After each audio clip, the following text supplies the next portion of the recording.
Hello बच्चों, आज हम नया चैप्टर स्टार्ट कर रहे हैं ग्रेविटेशन।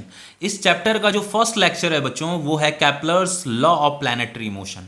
बच्चों एक बात आपको और बताता हूं, कुछ बच्चे तो शॉक हो रहे होंगे कि सर अभी तो system of particle chapter he complete नहीं हुआ है, आपने ग्रेविटेशन भी स्टार्ट कर दिया है। कोई दिक्कत नहीं है बच्चों, हम ग्रेविटेशन और सिस्टम ऑफ पार्टिकल दोनों चैप्टर को एक साथ कंप्लीट करेंगे, ठीक है। एक्चुअल में ऐसा मुझे इसलिए करना पड़ रहा है क्योंकि कुछ बच्चे पैनिक कर रहे थे, वो बार बार कमेंट कर रहे थे कि सर कुछ कह रहे थे ग्रेविटेशन कंप्लीट करा दीजिए, कुछ कह रहे थे सिस्टम ऑफ पार्टिकल को कंप्लीट करा दीजिए, ठीक है। इसलिए मैंने ये डिसाइड किया कि मैं दोनों ही चैप्टर एक साथ कंप्लीट कराऊंगा, ठीक है। तो हो सकता है 20 सितंबर तक मैं ये चैप्टर कंप्लीट करा दूं, हो सकता है थोड़ा ज़्यादा टाइम भी लग जाए, ठीक है। लेकिन कोशिश पूरी यही रहेगी कि 20 सितंबर तक आपका ये दोनों चैप्टर कंप्लीट हो जाएं। देखो बच्चों, ग्रेविटेशन चैप्टर का जो फर्स्ट लेक्चर है आपका वो है Kepler's law of planetary motion. बच्चों केप्लर्स ने जो है प्लैनेटरी मोशन से रिलेटेड हमें जो है 3 लॉ दिए हैं, 3 लॉ, ठीक है। एक केप्लर फर्स्ट लॉ है, एक आपका केप्लर सेकंड लॉ है और एक और लॉ है जिसे केप्लर थर्ड लॉ बोलते हैं। ये 3 टॉपिक हम यहाँ पे कवर करेंगे। सबसे पहले बच्चों ये केप्लर फर्स्ट लॉ क्या होता है। बच्चों केप्लर फर्स्ट लॉ को जो है लॉ ऑफ ऑर्बिट भी बोला जाता है। इसे लॉ ऑफ ऑर्बिट इसलिए बोला जाता है क्योंकि केप्लर ने अपने फर्स्ट लॉ में ऑर्बिट की शेप के बारे में बताया था। बच्चों जो हमारा जो प्लैनेट होते हैं ना, प्लैनेट क्या करते हैं, सन के चारों तरफ अपनी ऑर्बिट में चक्कर काटते रहते हैं, सन के चक्कर काटते रहते हैं, लेकिन अपनी ऑर्बिट में मूव करते रहते हैं, अपनी ऑर्बिट में रिवॉल्व करते रहते हैं, ठीक है।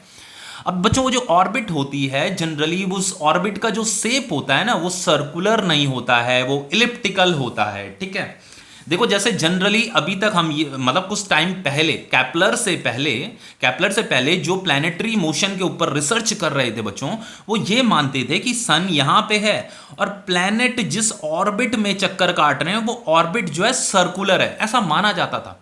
लेकिन बच्चों केप्लर ने अपने फर्स्ट लॉ में ये बताया हमें कि जो ये जो ऑर्बिट है, जिस ऑर्बिट में प्लैनेट चक्कर काट रहा है, वो जो ऑर्बिट है वो सर्कुलर नहीं होता है बच्चों, इलिप्टिकल होता है, ठीक है। तो ऑर्बिट की शेप के बारे में बताया, इसीलिए केप्लर फर्स्ट लॉ को लॉ ऑफ ऑर्बिट भी बोला जाता है, ठीक है। समझ में आ रहा है। देखो each planet revolve around the sun in an elliptical orbit, इस प्रकार का होता है, ये इलिप्स बोला जाता है। इसे क्या बोला जाता है, इलिप्स। ये जो शेप है बच्चों ये इलिप्स है। देखो ये जो है आपका 100% सर्कुलर भी नहीं है, 100% फ्लैट भी नहीं है।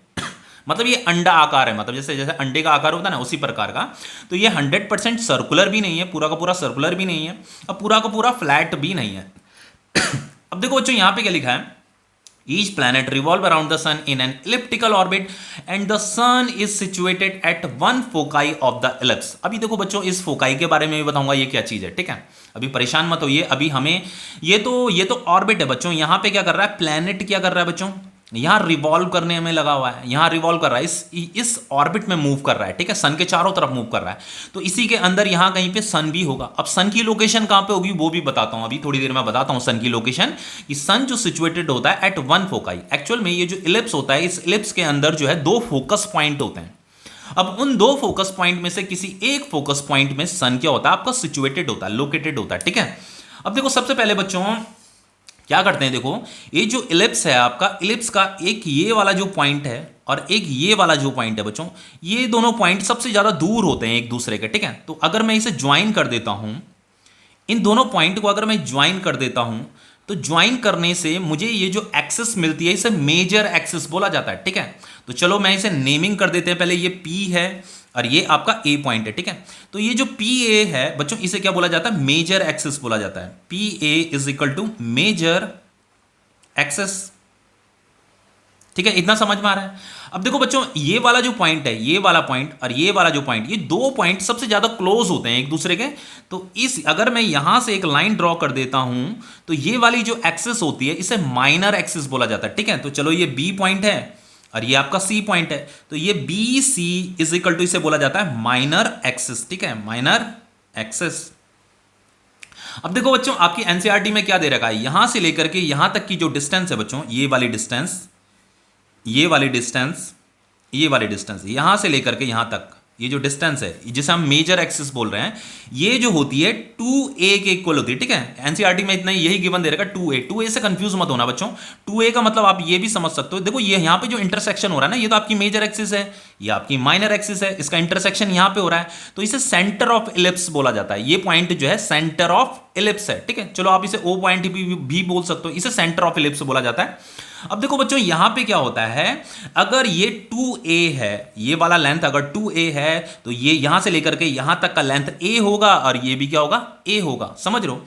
और ये वाला जो पॉइंट है, ये वाला पॉइंट और ये वाला पॉइंट, ठीक है, ये वाली लेंथ, ये वाली लेंथ, ये माइनर एक्सिस है। ये जो लेंथ होती है बच्चों ये 2b के इक्वल होती है, ये 2a के इक्वल है, ये 2b के इक्वल है। इसका मतलब यहां से लेकर के यहां तक की लेंथ b होगी, ये भी यहां से लेकर के यहां तक की लेंथ b होगी, तो b प्लस b क्या हो जाएगा, 2b। ये a है, ये a है, तो a प्लस a क्या हो जाएगा, 2a। लेकिन बच्चों यहां से लेकर के यहां तक की ये जो वाली जो एक्सिस है ना, इसे सेमी मेजर एक्सिस बोला जाता है, ठीक है, सेमी मेजर एक्सिस। ये जो po है, po और ये जो OA है, ये दोनों के दोनों इक्वल होते हैं और इन्हें क्या बोला जाता है, सेमी मेजर एक्सिस। ये किसके इक्वल है बच्चों, a के इक्वल है, ठीक है। ये वाली डिस्टेंस कितनी है, यहां से लेकर के यहां तक, ये a है और ये भी क्या है, a है, तो a प्लस a क्या हो जाएगा आपका, 2a हो जाएगा, ठीक है। अब देखो ये जो BO है और ये जो OC है, इसे क्या बोला जाता है, semi minor axis, semi minor axis, ठीक है। ये किसके इक्वल होगी बच्चों, b के इक्वल होगी, ठीक है। अब देखो इतना तो आपको समझ में आ गया, ये मेजर एक्सिस 2a के इक्वल है, ये आपकी 2b के इक्वल है, ये आपकी सेमी मेजर एक्सिस है, ये आपकी सेमी माइनर एक्सिस है। अब देखो बच्चों यहां पे सन कहां पे प्लेस होगा, सबसे पहले हमें सन का भी तो पता करना है कि सन कहां पे प्लेस होगा। देखो बच्चों ये जो आपकी मेजर एक्सिस होती है ना, इस मेजर एक्सिस का ये वाला जो पॉइंट है, ये तो सेंटर ऑफ इलिप्स है, तो इसके लेफ्ट हैंड साइड में एक फोकस पॉइंट होता है और इसके राइट हैंड साइड में भी एक फोकस पॉइंट होता है, ठीक है। दो फोकस पॉइंट होते हैं, इलिप्स में दो फोकस पॉइंट होते हैं, लेकिन वो एग्जैक्टली फोकस पॉइंट होते कहां पे, अभी वो भी बताऊंगा आपको। अभी मान लीजिए इसके लेफ्ट हैंड साइड में यहां पे एक फोकस पॉइंट होता है, यहां पे एक दूसरा फोकस पॉइंट होता है, ठीक है। चलो मैंने इसे S नाम दे दिया है, ये एक फोकस पॉइंट है और ये S1 है, ठीक है। अब देखो बच्चों हमें क्या करना है, इन दोनों में से किसी भी एक पॉइंट में हम सन को कंसीडर कर सकते हैं। हम ये मान सकते हैं कि सन यहां पे है, ठीक है, या तो आप इस पॉइंट में ले लीजिए सन को, या तो आप इस पॉइंट में ले लीजिए, किसी भी एक पॉइंट में हमें सन को सिचुएटेड करना है। देखो यहां पे क्या लिखा हुआ है, sun is situated at one foci of the ellipse. इस इलिप्स में बच्चों दो फोकाई पॉइंट होते हैं, मतलब दो फोकस पॉइंट होते हैं, उनमें से किसी एक फोकाई पॉइंट में हमें सन को क्या करना है, लोकेट करना है, मतलब सिचुएटेड करना है, ठीक है। अब देखो सबसे पहले बच्चों ये जो आपका ये जो फोकस पॉइंट है, एक फोकस पॉइंट ये है, एक फोकस पॉइंट ये है, इस फोकस पॉइंट को कैसे डिसाइड किया जाता है, कहां पे ये फोकस पॉइंट होगा, इसे कैसे डिसाइड किया जाता है, इसके बारे में मैं आपको बता देता हूं। सबसे पहले देखो बच्चों ये आपका इलिप्स है, ये आपका सेमी मेजर एक्सिस है, तो इस मेजर एक्सिस है, ये आपकी मेजर एक्सिस है, तो इसी मेजर एक्सिस में क्या होगा, ये जो फोकस पॉइंट होते हैं, ये दोनों फोकस पॉइंट इसी मेजर एक्सिस में लाई करती हैं। लेकिन बच्चों ये जो फोकस पॉइंट होता है, इसे हम कैसे डिसाइड करें कि ये फोकस पॉइंट कहां पे होगा, इसके लिए कंडीशन क्या होती है बच्चों। देखो जैसे यहां पे ये प्लैनेट क्या कर रहा है, मूव कर रहा है, मान लो प्लैनेट यहां पे है, फिर प्लैनेट मान लो यहां पहुंच गया, फिर प्लैनेट मान लो यहां पहुंच गया, ऐसे यहां रिवॉल्व करते करते करते प्लैनेट क्या कर रहा है, यहां मोशन कर रहा है। अब देखो बच्चों होता क्या चीज है, जैसे ये वाला जो फोकस पॉइंट है, सन अभी यहां पे है, ठीक है। अब देखो एक फोकस पॉइंट ये है, ये जो दो फोकस पॉइंट है ना, मान लो अगर अर्थ अभी यहां पे है, कोई प्लैनेट यहां पे, मान लो ये अर्थ है, अर्थ अभी यहां पे है, तो यहां से लेकर के यहां तक की जो डिस्टेंस होगी और ये इस वाले फोकस पॉइंट से जो डिस्टेंस होगी, अगर मैं इन दोनों डिस्टेंस को ऐड करता हूं, अगर मान लो F1 पॉइंट है और ये O पॉइंट है, ये F2 पॉइंट है, ये O पॉइंट है, तो अगर मैं इस F1O प्लस F2O अगर मैं इन दोनों को ऐड करता हूं, तो ऐड करने के बाद कुछ ना कुछ आएगा ना, इसकी कुछ ना कुछ वैल्यू आएगी। सपोज करके ये x किलोमीटर आ जाता है, ठीक है, इतना किलोमीटर की ये डिस्टेंस आई। अब देखो बच्चों क्या हुआ कि ये प्लैनेट हमारा जो अर्थ है, ये रिवॉल्व करते करते अब यहां पहुंच गया। अब यहां पहुंचने पे क्या हुआ कि अब इसका जो ये जो फोकस पॉइंट है, यहां से इसका डिस्टेंस ये होगा और इस वाले फोकस पॉइंट से जो इसका डिस्टेंस होगा ये होगा, ठीक है, ये होगा, ठीक है, ये वाला डिस्टेंस होगा। चलो हमने इसे A पॉइंट मान लिया। अब बच्चों यहां से लेकर के यहां तक की जो डिस्टेंस होगी वो F1A होगी, प्लस यहां से लेकर के यहां तक की डिस्टेंस कितनी होगी, F2A होगी। अब बच्चों इस वाली डिस्टेंस को भी जब हम ऐड करेंगे ना, तो वो x किलोमीटर ही आएगी, ये वैल्यू सेम आती रहेगी बच्चों, ठीक है। अब देखो जैसे यहां पे पहुंच गया, ये हमारा प्लैनेट यहां पहुंच गया, अर्थ यहां पहुंच गई। अब इस वाले फोकस पॉइंट से अगर ये वाली डिस्टेंस है, इस वाले फोकस पॉइंट से अगर ये वाली डिस्टेंस है, तो इसको भी अगर मैं ऐड करूंगा, इन दोनों डिस्टेंस को अगर मैं ऐड करता हूं तो अगेन x किलोमीटर ही आएगा। इस तरीके से ये फोकस पॉइंट डिसाइड किए जाते हैं, ठीक है। तो ये फोकस पॉइंट कहां पे होंगे, ये दोनों फोकस पॉइंट वहां पे होंगे जहां पे प्लैनेट जब मूव करेगा ना, जैसे प्लैनेट यहां पे है तो यहां से लेकर के यहां तक का डिस्टेंस का जो एडिशन आएगा, फिर प्लैनेट यहां पहुंचे, यहां से लेकर के यहां तक का डिस्टेंस का जो एडिशन आएगा वो सेम आता रहेगा, ठीक है। तो इस तरीके से ये दो फोकस पॉइंट हमें मिल जाते हैं। इनमें से किसी एक फोकस पॉइंट में हम सन को क्या करते हैं, लोकेट कर देते हैं, मतलब सन की पोजीशन वहीं पे मानी जाती है। इनमें से किसी भी एक फोकस पॉइंट में आप सन को मान सकते हो। अब देखो बच्चों यहां पे एक पॉइंट ये है, एक पॉइंट ये है, ठीक है। अब बच्चों ये वाला जो पॉइंट होता है ना, जैसे ये प्लैनेट यहां रिवॉल्व कर रहा है, रिवॉल्व करते करते जब प्लैनेट यहां पे पहुंचेगा ना, इस वाले पॉइंट में जब प्लैनेट पहुंचेगा, हमारी अर्थ जब यहां पे पहुंचेगी तो सन तो यहां पे है, तो ये वाला जो पॉइंट होता है सन के सबसे ज्यादा क्लोज होता है, सबसे ज्यादा क्लोज होता है। तो इस वाले पॉइंट को जो बोला जाता है बच्चों पेरिहीलियन बोला जाता है, ठीक है, पेरिहीलियन। मतलब यहां पे इस सन के सबसे ज्यादा क्लोज क्या होगा, अर्थ होगा। अब देखो अर्थ रिवॉल्व करते करते अगर यहां पहुंच जाएगी, इस वाले पॉइंट में अगर अर्थ पहुंच जाएगी, तो इस वाले पॉइंट में पहुंचने पे हमारी जो अर्थ होती है सन से सबसे ज्यादा दूर होती है। तो इस वाले पॉइंट को जो बोला जाता है एफिलियन बोला जाता है, ठीक है बच्चों, एफिलियन, APHELION। इसे तो बोला जाता है पेरिहीलियन, इसे बोला जाता है एफिलियन, ठीक है। याद रखना कि हमारा जो प्लैनेट होता है जब वो सन के बहुत ज्यादा क्लोजेस्ट आ जाता है तो उस वाले पॉइंट को पेरिहीलियन बोला जाएगा। जब वो सन से बहुत ज्यादा दूर होगा, दूर वाले पॉइंट में होगा, तो उस वाले पॉइंट को एफिलियन बोला जाता है। अब देखो बच्चों इतना तो आपको समझ में आ गया होगा, लेकिन यहां पे जो इंपॉर्टेंट चीज है बच्चों, पता है क्या है इंपॉर्टेंट? देखो बच्चों यहां पे जो इंपॉर्टेंट है वो है इसेंट्रिसिटी। देखो इसेंट्रिसिटी क्या होता है, देखो अगर आप इस इलिप्स को देखो तो ये इलिप्स आपको सर्कुलर भी दिखाई दे रहा है, कुछ हद तक सर्कुलर भी दिख रहा है, 100% सर्कुलर तो नहीं है लेकिन कुछ हद तक सर्कुलर भी दिख रहा है और कुछ हद तक फ्लैट भी दिख रहा है। तो हमें इसकी इसेंट्रिसिटी कैलकुलेट करनी पड़ती है। इसेंट्रिसिटी से हमें यह पता चलता है कि ये कितने अमाउंट में फ्लैट हो रखा है। देखो the more flattened the ellipse, अगर ये इलिप्स ज्यादा फ्लैट होगा तो is the greater the value of the eccentricity, उसकी इसेंट्रिसिटी की वैल्यू भी क्या आएगी, ग्रेटर आएगी। तो इसेंट्रिसिटी कैलकुलेट करने से हमें यह पता चलता है कि कोई भी जो इलिप्स है उसका जो शेप है ना बच्चों, उसके बारे में हमें आइडिया मिलता है कि वो जो शेप है कितने अमाउंट में राउंड है, कितने अमाउंट में फ्लैट है, इसके बारे में हमें इंफॉर्मेशन मिलती है, इसकी जानकारी मिलती है। इसीलिए हमें इसेंट्रिसिटी को कैलकुलेट करना पड़ता है। तो देखो eccentricity of an ellipse refer to how flat और round the shape of the ellipse is. तो ये जो इलिप्स होता है बच्चों ये कुछ हद तक राउंड भी होता है, कुछ हद तक फ्लैट भी होता है। तो ये कितना फ्लैट है, कितना राउंड है, इसकी इंफॉर्मेशन हमें किससे मिलती है, कैसे में मिलती है, इसेंट्रिसिटी को कैलकुलेट करके मिलती है, ठीक है। The more flattened the ellipse is the greater the value of its eccentricity. अगर मान लो कोई इलिप्स, जैसे ये इलिप्स है, ये इलिप्स कुछ इतना फ्लैट है, अब कोई दूसरा इलिप्स अगर बहुत ज्यादा फ्लैट होगा तो उसकी इसेंट्रिसिटी की वैल्यू क्या होगी बच्चों, ग्रेटर होगी। अब देखो इसेंट्रिसिटी को बच्चों कैलकुलेट कैसे किया जाता है। देखो बच्चों इसेंट्रिसिटी को कैसे कैलकुलेट किया जाएगा, देखो जो इसेंट्रिसिटी होता है बच्चों उसे E से रिप्रेजेंट किया जाता है इसेंट्रिसिटी को। तो इसका जो फॉर्मूला होता है बच्चों, डिस्टेंस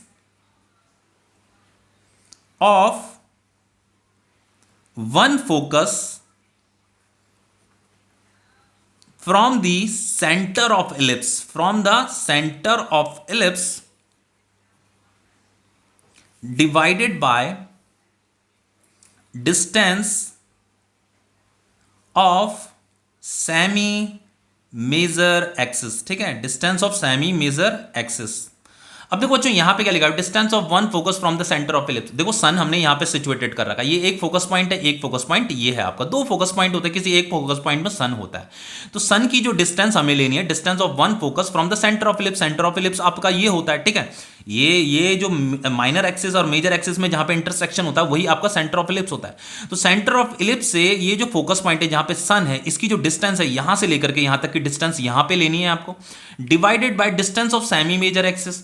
बच्चों ये आपकी मेजर एक्सिस है, ये यहां से लेकर के यहां तक क्या है आपका सेमी मेजर एक्सिस है, ये आपका सेमी मेजर एक्सिस है। सेमी मेजर एक्सिस की वैल्यू कितनी होती है बच्चों, A होती है, ये मैंने आपको पीछे बताया था। ये आपका क्या है, सेमी मेजर एक्सिस है, यहां से लेकर के यहां तक देखो ये सेमी मेजर एक्सिस POOA, ये जो PO है ये क्या है बच्चों आपका सेमी मेजर एक्सिस है। इसकी वैल्यू क्या होती है, ए होती है, ये पी ओ। अब देखो बच्चों हमें क्या करना है, अगर इसेंट्रिसिटी को अगर हमें कैलकुलेट करना है तो इसेंट्रिसिटी कैलकुलेट करने के लिए सबसे पहले ये एस ओ, ये distance of one focus from the centre of ellipse. तो हमें इस सेंटर ऑफ इलिप्स से सन की कितनी डिस्टेंस है, ये वाली डिस्टेंस, ठीक है, तो इसे एस ओ बोला जाएगा। तो यहाँ पे एस ओ आ जाएगा divided by distance of semi major axis. तो सेमी मेजर एक्सिस की डिस्टेंस ये होती है ए, ठीक है, तो यहाँ पे क्या आ जाएगा, ए आ जाएगा। तो इस तरीके से बच्चों आप इसेंट्रिसिटी कैलकुलेट कर सकते हो। ये इसेंट्रिसिटी का क्या होता है, फॉर्मूला होता है, ठीक है। अब देखो बहुत इंपॉर्टेंट चीज बताता हूं बच्चों, ये जो इसेंट्रिसिटी की वैल्यू होती है ना बच्चों, ये लेस देन 1 होती है लेकिन 0 से ग्रेटर होती है। हमेशा याद रखना इसेंट्रिसिटी की वैल्यू जो होगी वो 0 से तो ग्रेटर होगी लेकिन 1 से छोटी होगी। ऐसा क्यों होता है बच्चों, ऐसा इसलिए होता है बच्चों, अगर आप जो है ना इस शेप को देखो, ये जो इलिप्स जो ये शेप है ना, ये शेप 100% सर्कुलर भी नहीं है और 100% ये पैराबोला भी नहीं है। एक्चुअल में जो आपका पैराबोला होता है ना, जो आपका पैराबोला होता है, देखो पैराबोला आपने क्लास 10th में भी पढ़ा है, ठीक है। जो पैराबोला होता है उसकी जो इसेंट्रिसिटी होती है बच्चों, इसेंट्रिसिटी ऑफ पैराबोला ये बच्चों कितनी होती है, 1 होती है। लेकिन बच्चों जो सर्कल होता है ना, सर्कल की जो इसेंट्रिसिटी होती है, सर्कल की जो इसेंट्रिसिटी होती है बच्चों वो 0 होती है। अब देखो एक तो सर्कल होता है, एक पैराबोला। पैराबोला क्या होता है, आपका यू शेप का होता है, ऐसे यू शेप का होता है। ये एग्जैक्टली यू शेप भी नहीं है, ये एग्जैक्टली सर्कल भी नहीं है। तो इसलिए ये जो आपका ये जो इलिप्स है, इलिप्स की वैल्यू जो है 0 एंड 1 के बीच में लाई करती है। इसकी इसेंट्रिसिटी की वैल्यू क्या करेगी, 0 एंड 1 के बीच में लाई करेगी। क्योंकि पैराबोला क्या होता है, पैराबोला बच्चों कैसा होता है पैराबोला, पैराबोला कुछ यूं इस शेप का होता है ना, ऐसे यू शेप का होता है, बिल्कुल ऐसे यू शेप का होता है, ठीक है। तो बच्चों ये जो इलिप्स होता है ये 100% पैराबोला भी नहीं है, 100% सर्कल भी नहीं है। तो इसलिए इसकी जो पैराबोला होता है उसकी इसेंट्रिसिटी की वैल्यू 1 होती है। एक्चुअल में हम इसके बारे में नहीं पढ़ रहे हैं बच्चों, यहां पे तो आपको सिर्फ हम इस इलिप्स की इसेंट्रिसिटी को कैलकुलेट करेंगे। ये चीज इंपॉर्टेंट है, वो तो ये तो मैं आपको नॉलेज के लिए बता रहा हूं, ठीक है। आप इसे इग्नोर भी कर सकते हो, ठीक है, इतना ज्यादा डीप में जाने की भी जरूरत नहीं है। एक्चुअल में ये रिलेशन आपको याद होना चाहिए कि इलिप्स की जो वैल्यू, ये इसेंट्रिसिटी की जो वैल्यू होती है वो 0 एंड 1 के बीच में लाई करती है, ठीक है।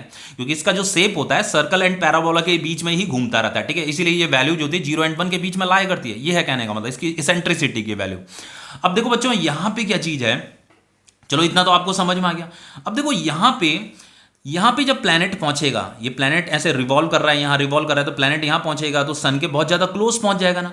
तो ये वाली जो डिस्टेंस है, इस वाली डिस्टेंस को अगर हमें कैलकुलेट करना पड़ेगा तो कैसे कैलकुलेट करेंगे। ये वाली जो डिस्टेंस है ना, ये एस है, ये एस पॉइंट है ये, और ये आपका पी पॉइंट है। तो इस एस पी पॉइंट को हम कैसे कैलकुलेट करेंगे, देखो S P is equal to क्या हो जाएगा बच्चों, देखो ये पी है, ये ओ है, P O minus S O. अगर मैं इस पी ओ को माइनस कर दूं एस ओ से तो मुझे ये वाली डिस्टेंस पता चल जाएगी।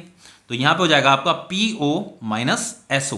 बच्चों ये जो एस पी है क्या चीज, ये जो एस पी है प्लैनेट की सन से मिनिमम डिस्टेंस है। जब ये प्लैनेट जब रिवॉल्व करते करते इस वाले पॉइंट में पहुंचेगा तो ये सन के बहुत ज्यादा क्लोज आ जाता है।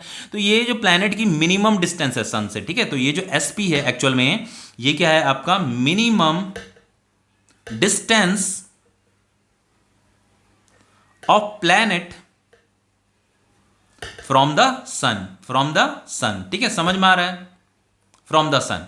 तो ये ऐसे कैलकुलेट किया जाता है। अब देखो कैसे कैलकुलेट करेंगे, देखो बच्चों अगर हमें एस पी कैलकुलेट करना है, ये एस पी, ये एस है और ये पी पॉइंट है, ठीक है। तो इसके लिए हम क्या करेंगे, पी ओ, देखो ये पी ओ है। तो बच्चों ये जो पी ओ होता है इसे सेमी मेजर एक्सिस बोलते हैं। वो किसके इक्वल होता है, ए के इक्वल होता है। देखो यहां पीछे बताया था मैंने, ये जो पी ओ है इसे सेमी मेजर एक्सिस बोला जाता है, ये ए के इक्वल होता है, ठीक है। तो यहां पे क्या आ जाएगा बच्चों, पी ओ की जगह में क्या आ जाएगा, ए आ जाएगा। अब इस एस ओ को भी कैलकुलेट करना है। देखो एस ओ हम यहां से कैलकुलेट कर सकते हैं। S O is equal to क्या हो जाएगा बच्चों, ए इंटू ई। तो यहां पे क्या आ जाएगा, ए इंटू ई। तो ये finally S P is equal to, ये भी आपका फॉर्मूला है, ठीक है, ये भी आपका फॉर्मूला है। ए अगर मैं कॉमन ले लूंगा तो यहां पे 1 माइनस ई हो जाएगा। तो एस पी की वैल्यू आप इससे भी कैलकुलेट कर सकते हो, इससे भी कैलकुलेट कर सकते हो। ये एस पी है क्या चीज, ये बच्चों minimum distance of planet from the sun है। अगर ए की ये सेमी मेजर एक्सिस अगर आपको गिवन है, इसेंट्रिसिटी की वैल्यू भी अगर आपको गिवन है, तो आप प्लैनेट की जो सन से जो मिनिमम डिस्टेंस होती है उसे कैलकुलेट कर सकते हो। अब देखो बच्चों देखो ये प्लैनेट अगर रिवॉल्व करते करते इस पॉइंट में अगर आ जाता है तो ये वाला जो पॉइंट होता है सन से मैक्सिमम डिस्टेंस पे होता है, ठीक है। तो यहां पे अर्थ क्या करेगी, बहुत ज्यादा मैक्सिमम डिस्टेंस में पहुंच जाएगी। तो यहां से लेकर के यहां तक की डिस्टेंस अगर हम मुझे कैलकुलेट करनी पड़ेगी तो उसे हम कैसे कैलकुलेट करेंगे। तो देखो ये वाला पॉइंट हो गया एस और ये वाला पॉइंट हो गया ए। तो एस ए हमें कैलकुलेट करना है, ठीक है, एस ए। तो इस एस ए को बच्चों हम कैसे कैलकुलेट करेंगे, देखो एस ए यहां से लेकर के यहां तक मुझे कैलकुलेट करना है, तो उसे हम कैलकुलेट करेंगे ओ ए प्लस ओ एस, ओ ए प्लस ओ एस, ठीक है। तो ये हो जाएगा आपका ओ ए प्लस ओ एस को हम एस ओ भी बोल सकते हैं, ठीक है। ओ एस एस ओ एक ही चीज है। अब देखो बच्चों कैसे करेंगे इसे, S A is equal to हो जाएगा आपका ओ ए। बच्चों ये ओ ए क्या है, ये आप देखो, ये ए डिस्टेंस है तो ये भी क्या होगा, ए डिस्टेंस होगा। ये ओ ए क्या है, ये भी आपका सेमी मेजर एक्सिस है। देखो यहाँ पे ये ओ ए क्या है, आपका सेमी मेजर एक्सिस है ए। तो यहाँ पे क्या आ जाएगा बच्चों, यहाँ पे तो ए आ जाएगा। और ये जो एस ओ है S O is equal to क्या हो जाएगा, ए इंटू ई। तो यहाँ पे आ जाएगा आपका ए इंटू ई। तो S A is equal to हो जाएगा बच्चों, ए कॉमन आ जाएगा तो ये हो जाएगा आपका 1 प्लस ई, ठीक है। तो ये एस ए है क्या चीज बच्चों, ये है आपकी maximum distance, maximum distance of planet from the sun, ठीक है, फ्रॉम द सन। अगर आपसे पूछा जाता है कि प्लैनेट की सन से जो मैक्सिमम डिस्टेंस है उसे फाइंड कर दीजिए, तो आप इस फॉर्मूले से फाइंड कर सकते हो, ए 1 प्लस ई। ई क्या है आपका इसेंट्रिसिटी है, ये 1 है, ये ए क्या है, ये आपका सेमी मेजर एक्सिस है, ठीक है बच्चों। इतना समझ में आ गया, तो ये टॉपिक आपका कंप्लीट हो गया। ये जो आपका फर्स्ट लॉ है बच्चों, Kepler first law, Kepler first law को लॉ ऑफ ऑर्बिट भी बोला जाता है। इस लॉ में कैप्लर ने ऑर्बिट के शेप के ही बारे में बताया था कि जो उसका शेप होता है वो इलिप्टिकल होता है, सर्कुलर नहीं होता है। देन हमने इस इलिप्टिकल, ये जो ऑर्बिट होता है, इस ऑर्बिट की जो है इसेंट्रिसिटी कैलकुलेट की। इसेंट्रिसिटी इसलिए कैलकुलेट करनी पड़ रही है क्योंकि बच्चों ये कुछ हद तक फ्लैट भी होता है, कुछ हद तक राउंड भी होता है। तो ये किस अमाउंट में फ्लैट है, कितने अमाउंट में फ्लैट है, कितने अमाउंट में राउंड है, इसका हमें किससे पता चलता है, इसेंट्रिसिटी से पता चलता है। इसलिए हमें इसेंट्रिसिटी को कैलकुलेट करना पड़ता है। यहां से लेकर के यहां तक की डिस्टेंस को मेजर एक्सिस बोला जाता है, इसे माइनर एक्सिस बोला जाता है। यहां से लेकर के यहां तक के डिस्टेंस को सेमी मेजर एक्सिस बोला जाता है। अब बच्चों एक बहुत ही इंपॉर्टेंट चीज मैं यहां पे आपको बताना भूल गया हूं, जिसे आप अपनी कॉपी में नोट डाउन कीजिए, ठीक है, अपनी कॉपी में नोट डाउन कीजिए बच्चों। पता है क्या बताने वाला हूं बच्चों, ये जो सेमी मेजर एक्सिस है ना, ये वाला जो सेमी मेजर, इसे कॉपी में नोट डाउन कीजिए बच्चों। ये आप कितने भी प्रकार की बुक पढ़ लोगे ना, वहां भी नहीं मिलेगी आपको ये, ठीक है। इसलिए इसे अपनी कॉपी में नोट डाउन कीजिए बच्चों। ये जो सेमी मेजर एक्सिस होता है, ये वाला semi major axis, semi major axis बच्चों, ये हमें क्या आइडिया देता है, ये जो सेमी मेजर एक्सिस होता है ये क्या आइडिया देता है बच्चों। देखो ध्यान से देखना, ये हमारा सन है, मान लो प्लैनेट यहां पे, फिर प्लैनेट यहां पे, फिर प्लैनेट यहां पे, ये प्लैनेट यहां पे। तो बच्चों सन और प्लैनेट के बीच का जो डिस्टेंस है वो क्या हो रहा है, चेंज हो रहा है, ठीक है। अब यहां पे प्लैनेट क्या हो गया, क्लोज पहुंच गया। बच्चों ये जो डिस्टेंस क्या हो रहा है, ये चेंज होने में लगा हुआ है। लेकिन अगर मैं इस डिस्टेंस का एवरेज डिस्टेंस निकालूंगा ना, फिर प्लैनेट यहां पे पहुंचेगा, फिर डिस्टेंस ये हो रहा है, फिर डिस्टेंस ये हो रहा है, फिर डिस्टेंस ये हो रहा है। अगर मैं इस सारे डिस्टेंस का अगर एवरेज डिस्टेंस निकालूंगा ना, तो एवरेज डिस्टेंस जो है सेमी मेजर एक्सिस के ही इक्वल निकलता है। ये जो सेमी मेजर एक्सिस है ना, सेमी मेजर एक्सिस मतलब ये जो मेजर एक्सिस का हाफ, ये जो सेमी मेजर एक्सिस है, सेमी मेजर एक्सिस जो होता है बच्चों, ये average distance from the planet to the sun होता है। ये जो सेमी मेजर एक्सिस होता है is equal to the average distance from the planet to the sun। बच्चों प्लैनेट और सन के बीच का जो डिस्टेंस है ना, वो क्या कर रहा था, चेंज होने में लगा हुआ था, बढ़ रहा था, घट रहा था, ठीक है, इस तरीके से हो रहा था। तो हमने क्या किया, उसका एवरेज निकाला, उस डिस्टेंस का हमने एवरेज निकाला। तो वो जो एवरेज जब हम कैलकुलेट करते हैं तो वो सेमी मेजर एक्सिस के ही इक्वल आता है, समझ रहे हो। देखो बच्चों जब आप एग्जाम देते हो तो आपके हर सब्जेक्ट में अलग अलग मार्क्स आते हैं ना, तो आप अपनी परसेंटेज निकाल दो, तो उस परसेंटेज से क्या पता चलता है, आपके एवरेज मार्क्स का ही तो पता चलता है। तो इसीलिए हमने यहाँ पे क्या किया, जो ये जो डिस्टेंस थी, ये डिस्टेंस क्या थी, सन एंड प्लैनेट के बीच का डिस्टेंस क्या होता है, चेंज होने में लगा हुआ था। प्लैनेट क्लोज आ रहा था, फिर दूर दूर जा रहा था। तो हमने क्या किया, इसका एवरेज डिस्टेंस निकाला। तो इसका जो इंटरेस्टिंग चीज ये होती है कि इसका जब हम एवरेज डिस्टेंस कैलकुलेट करते हैं तो वो सेमी मेजर एक्सिस के ही इक्वल आता है, ए के इक्वल आता है। यहां से लेकर के यहां तक का डिस्टेंस हमने कितना ले रखा है, ए ले रखा है बच्चों, क्योंकि ये जो टोटल, ये जो मेजर एक्सिस है यहां से लेकर के यहां तक, इसका जो हाफ होता है उसी को सेमी मेजर एक्सिस बोला जाता है। समझ में आ रहा है, ठीक है। तो इसे अपनी कॉपी में नोट डाउन कर लेना, ये बहुत इंपॉर्टेंट लाइन अभी पीछे भी काम आने वाली है, ठीक है। अब देखो बच्चों नेक्स्ट है आपका, ये है आपका कैप्लर सेकंड लॉ, ठीक है। अब ये कैप्लर सेकंड लॉ क्या होता है बच्चों, देखो यहां पे कैप्लर ने अपने सेकंड लॉ में लॉ ऑफ एरिया के बारे में बताया, ठीक है। एक्चुअल में क्या होता है, देखो बच्चों यहां पे क्या लिखा है, the line joining a planet to the sun. देखो ये आपका सन है, ये आपका क्या है, फोकस पॉइंट है। जैसे यहां अगर मैं लाइन ज्वाइन कर देता हूं, इतना तो आपको पता है, ये आपकी मेजर एक्सिस है, ठीक है, ये आपकी मेजर एक्सिस है। यहां पे आपका सेंटर ऑफ इलिप्स होगा। अब ये एक फोकस पॉइंट है, एक फोकस पॉइंट यहीं कहीं भी होगा, ठीक है। हमें यहां पे एक ही फोकस पॉइंट की जरूरत है जहां पे हमने सन को सिचुएटेड कर रखा है। अब देखो बच्चों ये आपका प्लैनेट है। अब प्लैनेट क्या कर रहा है, यहां पर रिवॉल्व कर रहा है। मान लो प्लैनेट यहां से मोशन करते करते यहां पहुंच गया।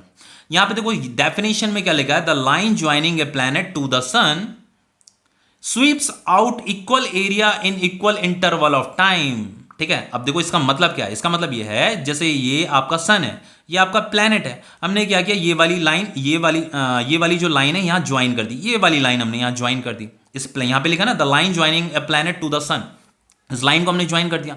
Sweeps out equal area in equal interval of time. Suppose करके टी टाइम पे, आफ्टर टी टाइम ये प्लैनेट यहां पहुंच गया। ठीक है, तो इस प्लैनेट ने ये यहां पहुंच गया, तो ये जो लाइन है ना बच्चों, ये वाली जो लाइन है, इस लाइन ने इतना एरिया स्वीप किया, मतलब इतना एरिया कवर किया। ठीक है, अब ये जो प्लैनेट है यहां पहुंच गया आफ्टर टी टाइम, तो इसने इतनी लेंथ कवर करी, टी टाइम में इसने इतनी लेंथ कवर करी, लेकिन इसने ये वाला एरिया कवर किया। ठीक है, इतना एरिया कवर किया। यहां पे लिखा हो ना, sweeps out equal area in equal interval of time. अब देखो बच्चों यहां पे कह रहा है कि इक्वल इंटरवल ऑफ टाइम में ये इक्वल एरिया कवर करता है। अब देखो जैसे सपोज करके ये टी टाइम है, टी टाइम को कुछ भी मान सकते हो आप। टी टाइम का मतलब आपका, आप ऐसे समझ लीजिए 10 आवर समझ लीजिए। अब देखो क्या हुआ कि प्लैनेट आगे मूव किया, सपोज करके प्लैनेट अब यहां पहुंच गया। ठीक है, यहां पहुंच गया, सपोज करके ऐसा मान लीजिए। वैसे ये 10 आवर थोड़ा खराब सा लगेगा, 10 आवर की जगह में हम डेज ले लेते हैं, T is equal to 10 days ले लेते हैं। ठीक है, 10 डेज। अब देखो 10 डेज में इतना लेंथ कवर किया। अब देखो प्लैनेट यहां मूव करते करते यहां पहुंच गया, सपोज करके। अब देखो हमें क्या करना है बच्चों, इक्वल इंटरवल ऑफ टाइम लेना है। यहां पे डेफिनेशन में कह रहा है, केपलर सेकंड लॉ ये कह रहा है कि इक्वल इंटरवल ऑफ टाइम में वो इक्वल एरिया स्वीप करेगा, इक्वल एरिया कवर करेगा। जैसे यहां पे उसने ये एरिया कवर किया, 10 डेज में उसने ये वाला एरिया कवर किया। अब ये प्लैनेट रिवॉल्व करते करते यहां पहुंच गया। अब देखो हमें फिर क्या करना है, 10 डेज ही लेना है। तो 10 डेज में मान लो ये प्लैनेट यहां से यहां पहुंच जाता है। ठीक है, अब देखो बच्चों, अब मैं अगर इस वाली लाइन को, ये वाली लाइन यहां पे, ये वाली लाइन यहां पे, तो ये वाला एरिया कवर करेगा, ये वाला एरिया क्या करेगा, कवर करेगा।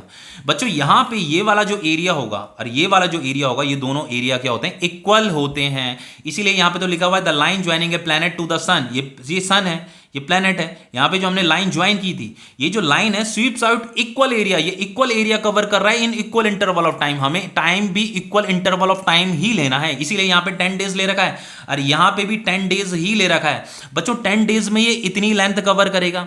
लेकिन जब यहां पे जब प्लैनेट जो है ना सन के बहुत ज्यादा क्लोज आ जाता है, तो देखो यहां पे बच्चों उसने क्या है, ये वाली जो लेंथ है ना, ये वाली लेंथ ज्यादा कवर की है। लेकिन यहां पे 10 डेज में उसने कम लेंथ कवर किया। लेकिन बच्चों ये लेंथ तो कम है, ये लेंथ तो ज्यादा है, लेकिन बच्चों ये जो एरिया होगा ना, ये जो एरिया इसने कवर किया, ये इक्वल होता है ये एरिया। ठीक है, मान लो बच्चों ये वाला जो पॉइंट है ये ओ पॉइंट है। तो मेरा कहने का मतलब ये है बच्चों, ये जो एरिया है ना ओ P1 P2 और ये जो एरिया है ओ P3 और P4, ये दोनों एरिया क्या होते हैं बच्चों, इक्वल होते हैं। लेकिन बच्चों यहां पे इंटरेस्टिंग चीज क्या होती है, the linear speed of planet, planet की जो लीनियर स्पीड होती है, जो स्पीड होती है, is less when it is away from the sun. जब देखो यहां पे इस वाले केस में क्या था कि हमारा जो प्लैनेट था सन से अवे था, जब वो यहां पे पहुंचा तो ये सन के नजदीक पहुंच गया था। The linear speed of planet is more when the planet is close to the sun. तो जब प्लैनेट जो है सन के बहुत ज्यादा क्लोज होता है तो उस समय उसकी स्पीड क्या हो जाती है, फास्ट हो जाती है। और जब प्लैनेट सन से बहुत ज्यादा दूर होता है ना, तो उस समय उसकी स्पीड क्या हो जाती है, स्लो हो जाती है। तो यहां पे भी देखो बच्चों हमने टाइम कितना ले रखा था, 10 डेज ले रखा था। तो 10 डेज में प्लैनेट ने इतनी लेंथ कवर करी। लेकिन यहां पे 10 डेज में प्लैनेट ने बच्चों कितना ज्यादा लेंथ कवर किया है। भले उसने ज्यादा लेंथ कवर किया है बच्चों, इससे कोई फर्क नहीं पड़ता, लेकिन यहां पे का जो एरिया जो इसने कवर किया है, एरिया जो इसने स्वीप किया है, वो कितना होगा, इक्वल एरिया ये स्वीप करेगा। ठीक है, इक्वल एरिया ये स्वीप करेगा। तो यहां पे ये कह रहा है कि ये जो एरिया है बच्चों, ये वाला area OP1 P2, OP1 P2, ये किसके इक्वल होता है बच्चों, एरिया OP3 P4 के। ठीक है, OP3 P4 के इक्वल होता है। अब देखो बच्चों यहां पे एक और लाइन लिखी है, that means areal velocity of the planet around the sun is constant. बच्चों यहां पे ये देखो, ये जो एरिया है ना, एरिया क्या हो रहा है, चेंज होने में लगा हुआ है, चेंज होने में लगा हुआ है, क्योंकि प्लैनेट मूव कर रहा है। तो यहां पे का एरिया क्या हो रहा है, चेंज हो रहा है। तो ये जो एरिया चेंज हो रहा है वो किस रेट पे चेंज हो रहा है, तो हमें एरिया की वेलोसिटी कैलकुलेट करनी है। उसी को क्या बोला जाता है, एरियल वेलोसिटी बोला जाता है। यहां पे लिखा हुआ है कि जो एरियल वेलोसिटी होता है प्लैनेट का, वो कांस्टेंट होता है। इस लाइन का मतलब क्या है, that means areal velocity of the planet is constant. अब बच्चों एरियल वेलोसिटी हम कैसे कैलकुलेट करेंगे, एरियल वेलोसिटी जो कैलकुलेट किया जाता है, टोटल एरिया कवर्ड, जो उस प्लैनेट ने एरिया कवर किया, area covered in T time, जो भी उसने टाइम, जैसे यहाँ पे टाइम कितना ले रखा है, 10 डेज ले रखा। अगर मैं यहाँ 10 डेज लेता हूँ, यहाँ पे 10 डेज लिखूंगा, और यहाँ पे का जो एरिया कवर है उसे अगर मैं यहाँ पे लिखूंगा, तो बच्चों मुझे एरियल वेलोसिटी का पता चल जाएगा। एरिया को तो हम मीटर स्क्वायर में मेजर करेंगे, टाइम को किस में मेजर करेंगे, सेकंड में मेजर करेंगे। तो हमें पता चल जाएगा कि एक सेकंड में उसने कितना मीटर स्क्वायर एरिया कवर किया, वही क्या होगी, आपकी एरियल वेलोसिटी होगी। तो यहाँ पे अगर आप यहाँ पे इसने इतना एरिया कवर किया, यहाँ पे भी सेम एरिया कवर किया था, यहाँ पे भी सेम टाइम लिया था उसने इतनी लेंथ कवर करने में, यहाँ पे भी इतनी लेंथ कवर करने में उसने सेम टाइम लिया, तो बच्चों एरिया डिवाइडेड बाय टाइम क्या आएगा, आपका कांस्टेंट आएगा। बच्चों क्या आएगा, कांस्टेंट आएगा। तो ये जो एरिया कवर्ड होता है, एरिया कवर्ड को डेल्टा ए भी लिखा जाता है, और ये टाइम को डेल्टा टी भी लिखा जाता है, ठीक है। तो ये आपका एरियल वेलोसिटी का फॉर्मूला है बच्चों। एरियल वेलोसिटी का मतलब बच्चों ये जो एरिया जो चेंज हो रहा है वो किस रेट पे चेंज हो रहा है। यहां पे एरिया चेंज होने में लगा तो किस रेट पे चेंज हो रहा है उसे हम कैसे कैलकुलेट करेंगे, जो उसने एरिया कवर किया डेल्टा टी टाइम में, ठीक है। तो ये जो होगा बच्चों हमेशा क्या आएगा, ये कांस्टेंट आएगा। ये क्या आएगा, कांस्टेंट आएगा। अब देखो बच्चों इस चीज को यहां पे कैपलर ने अपने सेकंड लॉ में ये बात हमें बताई, लेकिन कैपलर ने इस चीज को प्रूफ कैसे करके किया था। देखो एक और चीज बता देता हूं, कैपलर सेकंड लॉ, ये जो कैपलर का सेकंड लॉ है जिसमें कैपलर कह रहे हैं कि एरियल वेलोसिटी क्या होती है, आपकी कांस्टेंट होती है, इसे कैपलर ने प्रूफ कैसे किया। कैपलर second law is based on the law of conservation of angular momentum, ठीक है, कंजर्वेशन ऑफ एंगुलर मोमेंटम। अब देखो बच्चों ये जो एंगुलर मोमेंटम का टॉपिक है ना, ये system of particle and rotational motion के चैप्टर में आएगा, ठीक है। तो इस वाली लाइन को जो है मैं वहीं पे प्रूव करूंगा, ठीक है। एक्चुअल में ये उसी चैप्टर का टॉपिक है, ये वाला जो लाइन है। एक्चुअल में कैपलर ने ये जो प्रूफ किया ना कि जो एरियल वेलोसिटी होती है वो कांस्टेंट होती है, मतलब ये जो इक्वल इंटरवल ऑफ टाइम में ये जो एरिया कवर कर रहा है, यहाँ पे का एरिया, यहाँ पे का एरिया, ये क्या आ रहा है, कांस्टेंट आ रहा है, सेम आ रहा है। तो ये उन्होंने कैसे करके प्रूव किया, क्योंकि वो जानते थे कि इस सिस्टम का जो एंगुलर मोमेंटम होगा वो कंजर्व होगा, ठीक है। इसी की हेल्प से उन्होंने इस चीज को प्रूफ किया था। यहां पे तो उन्होंने अपनी डेफिनेशन में बता दिया, यही डेफिनेशन को आपको लर्न भी करना है, ठीक है। परेशान होने वाली बात नहीं है, ये टॉपिक मैं आपको सिस्टम ऑफ पार्टिकल में ही बताऊंगा, ठीक है, इस चीज के बारे में। अब देखो बच्चों आपका जो नेक्स्ट टॉपिक है वो क्या है। देखो नेक्स्ट टॉपिक है बच्चों आपका कैपलर थर्ड लॉ। अब ये कैपलर थर्ड लॉ क्या होता है, कैपलर ने अपने थर्ड लॉ में इस थर्ड लॉ को जो है लॉ ऑफ पीरियड भी बोला जाता है, ठीक है। यहां पे पीरियड के बारे में बताया था। अब ये पीरियड क्या होता है, जो टाइम पीरियड आपको पता है। देखो जैसे यहां पे ये आपका इलिप्स है, ये आपका सन है, यहां पे प्लेनेट क्या कर रहा है, इस ऑर्बिट में चक्कर काट रहा है। तो बच्चों ये क्या कर रहा है, किसी यहां पे कोई भी प्लेनेट अगर किसी पाथ को अगर बार बार फॉलो कर रहा है, किसी एग्जैक्ट टाइम में फॉलो कर रहा है, जैसे हमारी अर्थ क्या करती है, एक साल में सन के पूरा एक चक्कर काट देती है, फिर दोबारा जब चक्कर काटेगी फिर एक ही साल में काटेगी, फिर तीसरी बार भी एक ही साल में काटेगी। तो बार बार उसी पाथ को क्या कर रही है, फॉलो कर रही है, किसी एग्जैक्ट टाइम में फॉलो कर रही है, ठीक है। तो ये जो प्लैनेट है जब ये पूरा एक चक्कर काटने में जो टोटल टाइम लेता है बच्चों से, टाइम पीरियड बोला जाता है। क्या बोला जाता है, टाइम पीरियड। टाइम पीरियड को कैपिटल टी से डिनोट किया जाता है, ठीक है। इसी को पीरियड भी बोला जाता है। पीरियड मतलब पूरा एक रिवोल्यूशन, पूरा एक चक्कर काटने में, वन कंप्लीट रिवोल्यूशन करने में इसने जो टोटल टाइम लिया है उसे टाइम पीरियड बोला जाता है। अब देखो बच्चों यहां पे क्या कह रहा है कैपलर, थर्ड लॉ क्या है, कैपलर अपने थर्ड लॉ में क्या करें, बहुत इंपॉर्टेंट चीज है बच्चों, ध्यान से देखना इसे। कह रहे हैं the square of the time period of the revolution, the square of the time period of the revolution, इस प्लैनेट का जो रिवोल्यूशन है ना, इसके टाइम पीरियड का जो रिवोल्यूशन है, टाइम पीरियड मतलब इसने पूरा एक चक्कर काटा यहां से लेकर के यहां तक, तो उसने जो टोटल टाइम लिया होगा उसे टी बोलेंगे, इसी को टाइम पीरियड बोला जाता है। तो इस टाइम पीरियड का स्क्वायर मतलब इस टाइम पीरियड का स्क्वायर, समझ लो, इसीलिए यहां पे स्क्वायर कर रखा, ठीक है, of a planet around the sun is directly proportional. ये आपका डायरेक्टली प्रोपोर्शनल का सिंबल है, ठीक है, ये डायरेक्टली प्रोपोर्शनल बना रखा है, is directly proportional to the cube of the semi major axis of the elliptical orbit. अब देखो बच्चों क्या कह रहा है यहां पे, ये जो है ये सेमी मेजर एक्सिस है, ठीक है। देखो क्या चीज है, ये आपकी मेजर एक्सिस होती है, ये आपका सेंटर ऑफ इलिप्स है।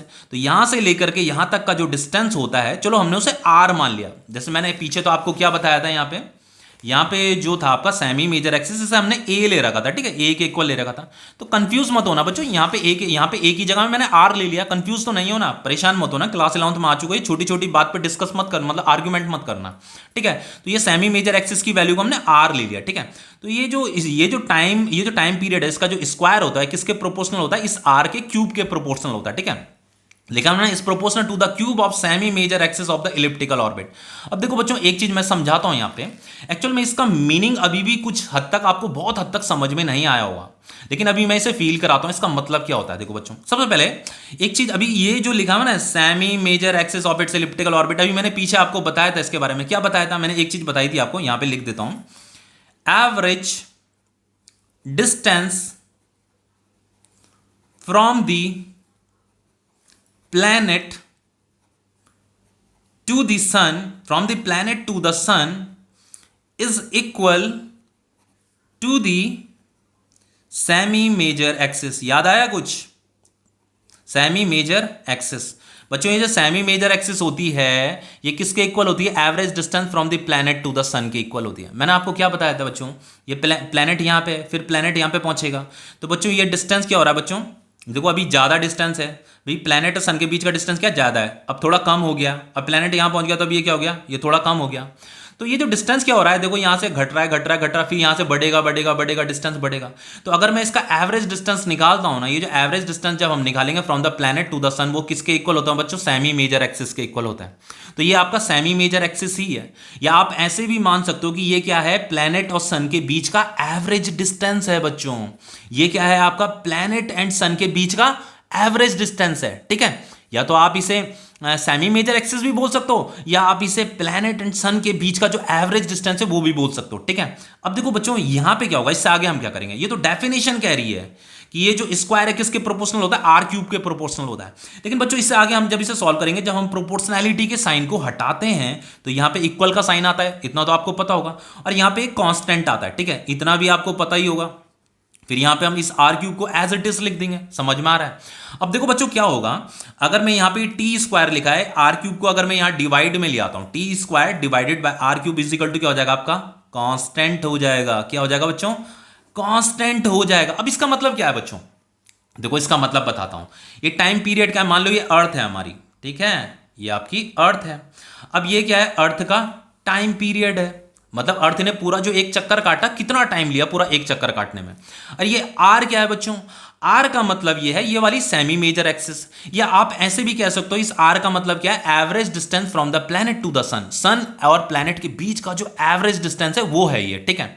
अब देखो बच्चों क्या होता है, सबसे पहले एक चीज को प्रूफ करते हैं बच्चों। देखो इसका मतलब मैं आपको ऐसे भी कह सकता हूं, यहां पे जो कांस्टेंट आ रहा है ना, इसे अभी हम प्रूफ भी करेंगे, ठीक है। एक्चुअल में इसे प्रूफ करना जरूरी है बच्चों, हम क्यों यकीन कर लें कि ये कांस्टेंट होता है, इसे हम प्रूफ करेंगे। लेकिन बच्चों एक चीज और बताता हूं आपको, देखो इसे प्रूफ करने के लिए हम क्या करेंगे, कैपलर ने इसे प्रूफ कैसे करके किया, देखो बताता हूं अभी कैपलर ने कैसे करके इसे प्रूफ किया। देखो हमने यहां पे क्या किया, देखो यहां पे सन और प्लैनेट के बीच का जो इनका जो डिस्टेंस है ना, वो चेंज हो रहा था। तो हमने क्या किया, इसका एवरेज डिस्टेंस कैलकुलेट किया। तो एवरेज डिस्टेंस किसके इक्वल आ रहा है बच्चों? इस सेमी मेजर एक्सिस के इक्वल आ रहा है, मतलब यहां से लेकर के यहां तक का ये जो डिस्टेंस है ये आ रहा है, इसे सेमी मेजर एक्सिस बोला जाता है। अब देखो कैपलर ने क्या किया, कैपलर ने कहा कि चलो अगर मैं एक सर्कुलर ऑर्बिट ले लूं, एक सर्कुलर ऑर्बिट ले लूं, सन को एग्जैक्टली यहां सेंटर में प्लेस कर दूं।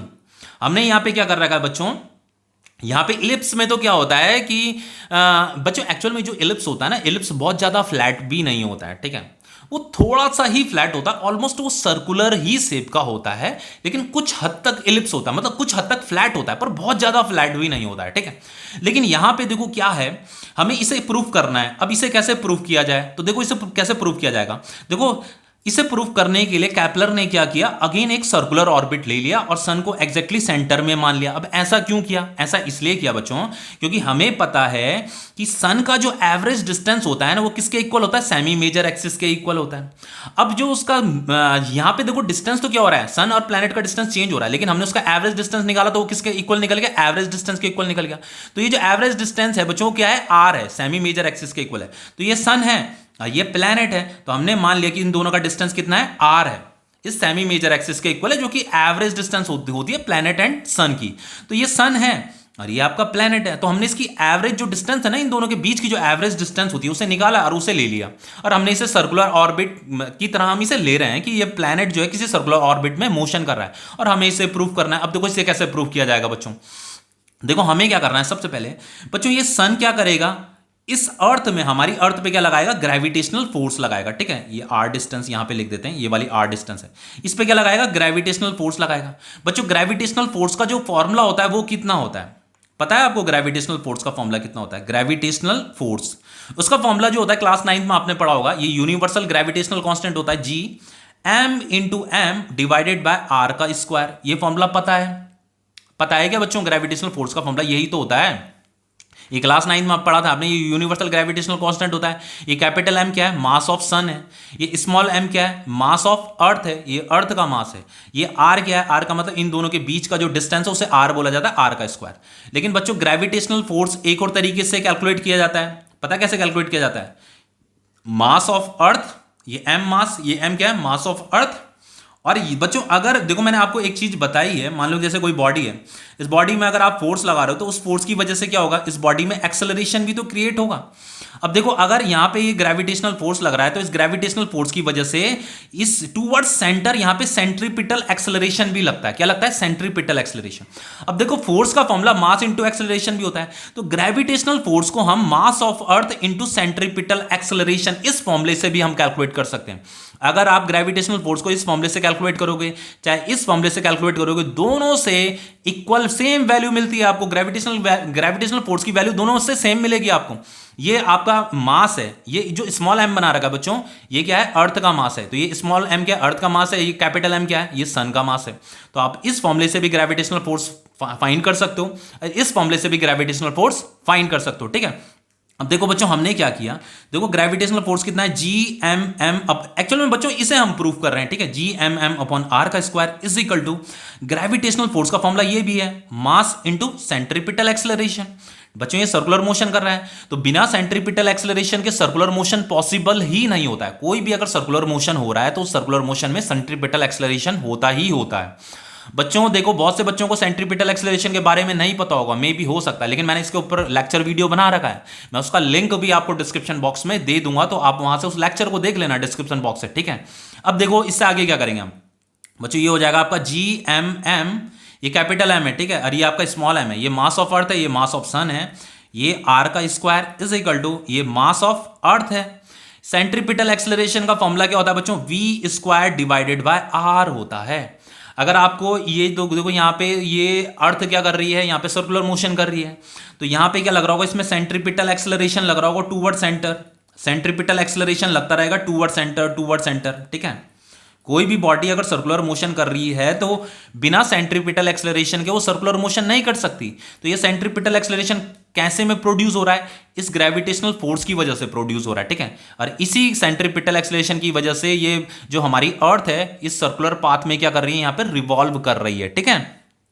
तो सेंट्रीपिटल एक्सेलरेशन का फॉर्मूला क्या होता है, वी स्क्वायर अपॉन आर, मतलब इस पॉइंट में जब अर्थ होगी उस समय की उसकी वेलोसिटी, और यहां से लेकर के यहां तक का डिस्टेंस आर। अब देखो इससे आगे हम क्या करेंगे बच्चों, देखो ये जो वेलोसिटी होता है ना, वेलोसिटी का फॉर्मूला होता है आर इंटू एंगुलर वेलोसिटी। अब ये एंगुलर वेलोसिटी क्या होता है, इसके ऊपर भी मैंने लेक्चर बना रखा है। तो ये जो टॉपिक है आपका angular velocity, angular displacement, angular acceleration, ये सारे टॉपिक आपको आने चाहिए, ठीक है। तो इसका लिंक भी मैं आपको डिस्क्रिप्शन बॉक्स में दे दूंगा, वहां से आप इस टॉपिक को भी देख लेना, ठीक है। वैसे मैंने ये टॉपिक पढ़ा रखा है, आई होप, मैं तो यही उम्मीद करूंगा कि आपने ये लेक्चर देखा होगा बच्चों।